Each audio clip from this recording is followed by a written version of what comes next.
कंधा मिलाकर आपका साथ देंगे, इसी में कोई किसी तरह की कमी नहीं रहेगी, मैं भरोसा दिलाता हूँ। और इस क्षेत्र में अभी लंबे टाइम से शिक्षा के क्षेत्र में हम पिछड़ा हुआ वास्तव में है।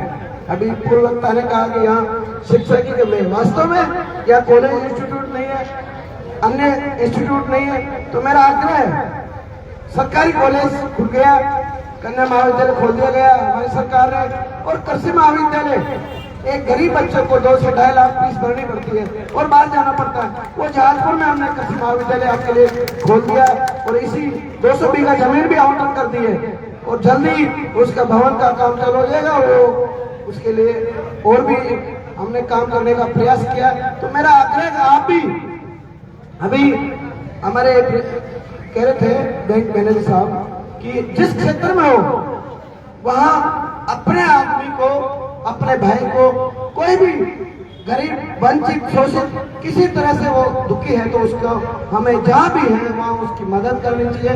मैंने देखा है हमारे अधिकारी पद पर आने के बाद वो भूल जाते हैं पीछे की उनका क्या रहा, पृष्ठभूमि क्या रही। तो मैं उनसे कहना चाहता हूँ कि जो पिछले पृष्ठभूमि देखकर उस आदमी के सामने वाले तक आपको काम करना चाहिए, क्योंकि पिछली पृष्ठभूमि भूल जाते हैं तो उसे मारने के बाद हमें उस पीछे वाली पृष्ठभूमि को भूलना नहीं है और उसको याद रखते हुए उस आदमी का करना चाहिए और उसको साथ देना चाहिए, न्याय करना चाहिए उसके साथ। जहाँ भी जिस क्षेत्र में हो आप सेवा करने वाला हमारा समाज है, हमेशा ही चाहे सरकारी नौकरी में हो, व्यापार में हो, जहाँ भी आप जहाँ काम तो अच्छा काम करने की हमें हमेशा ही हमारा विचार रहा। मैं तो इस मौके पे हमारे इस आयोजन समिति का धन्यवाद आभार प्रकट करना चाहता हूँ कि आपने शानदार आयोजन रखा और जुलूस के रूप में यहाँ आए। तो मैं तो यही निवेदन करना चाहता हूँ कि इस जहाजपुर में अच्छी कॉलेज चले, अच्छे इंस्टीट्यूट चले और हमारे बच्चों को शिक्षा के क्षेत्र में आगे आने की आवश्यकता है। आने वाली पीढ़ी को निश्चित हमारे क्षेत्र का उत्थान होगा, समाज का उत्थान होगा और जो बाबा साहब ने जो संविधान में हमें बताया है उसके मार्गदर्शन पे हमें आगे चलना है, उनके पद चिन्हों में चलना है और इस विचार को आगे बढ़ाना है। देश में, प्रदेश में हमारी सरकार है तो मैं आपको विश्वास दिलाता हूँ, अभी राजस्थान के लोकप्रिय मुख्यमंत्री भजनलाल जी ने बजट घोषणा में 1.25 लाख नौकरियों का देने का अभी घोषणा में उन्होंने प्रावधान किया है। और रोस्टर प्रणाली की जो बात आई तो मैं आपकी आवाज को मजबूती से विधानसभा में भी रखूंगा और माननीय मुख्यमंत्री को पत्र लिखूंगा। अगर कोई ऐसा प्रकरण है, कोई छूट गया है, उसका पोस्टिंग नहीं हुआ, लगातार हम संघर्ष कर रहे हैं। राजस्थान के हमारे शिक्षा मंत्री जी पदोन्नति, इतनी पदोन्नति की लगभग 15 साल का बैकलॉग अभी सारा पूरा कर दिया और एक साथ सबके प्रमोशन कर दिए, कंटिन्यू प्रमोशन कर रहे हैं, भर्तियां कर रहे हैं, नई भर्तियां भी कर रहे हैं। तो मेरा ये आग्रह है, इसके बाद तबादला इसी महीने के अंत में अप्रैल में स्थानांतरण होंगे, तबादला में हटने वाला। तो मैं आपको भरोसा दिलाता हूँ कि जिन का भी बाहर हो गया है, डूंगरपुर बांसवाड़ा हो गया है, कल ही आए थे वो गुरुजी तो मेरा बांसवाड़ा हो गया,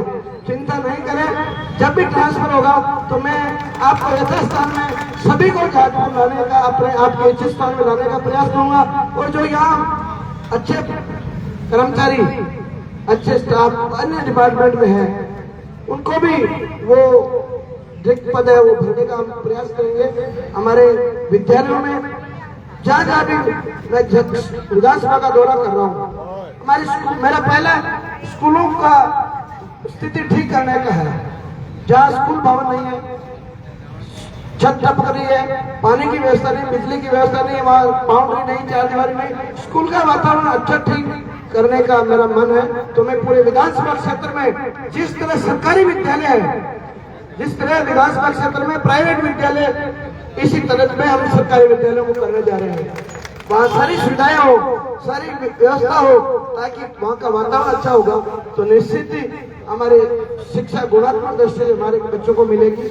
हमारे अच्छे अच्छे होनहार विद्वान टीचर है, विद्वान प्रिंसिपल है, सारे लेक्चरर अच्छे हैं। तो आपको सम्मान देने के लिए मैं आपके साथ हूँ। आप हर दृष्टि से आगे बढ़े और हमारे बच्चों को, हम सबका उद्देश्य एक है, हमारे बच्चों को अच्छी कैसे शिक्षा दें।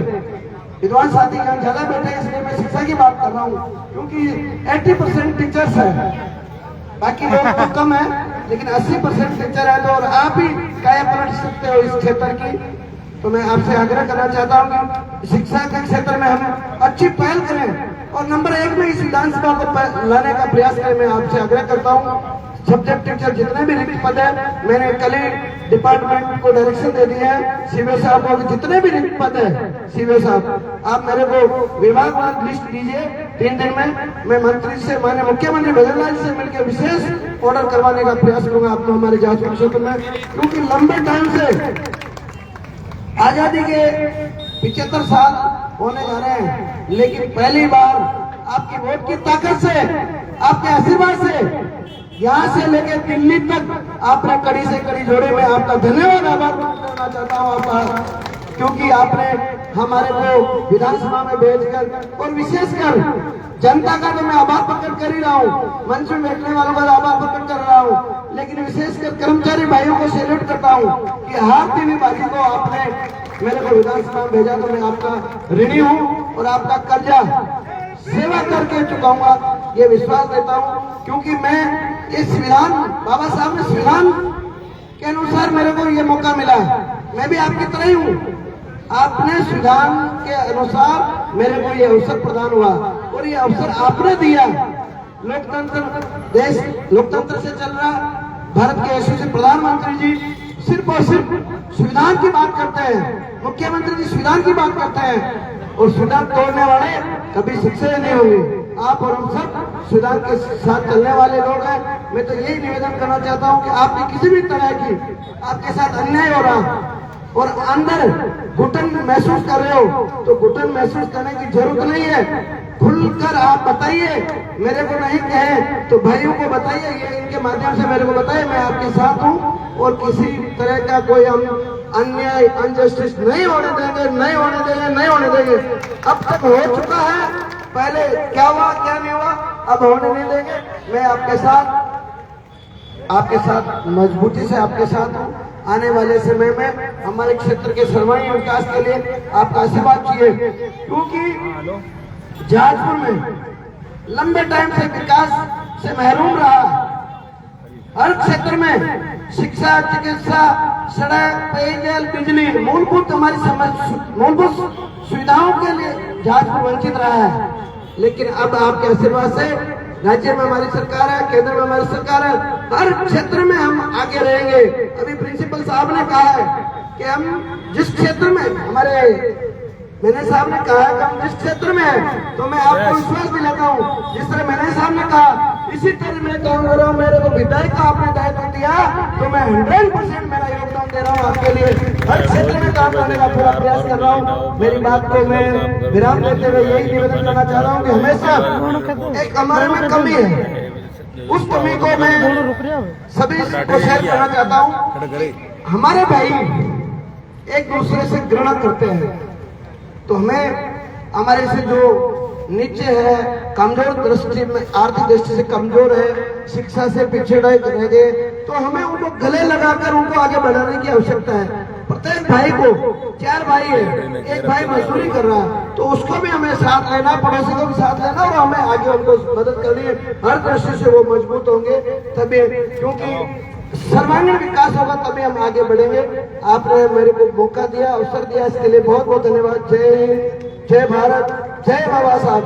बाबा साहब अमर रहे।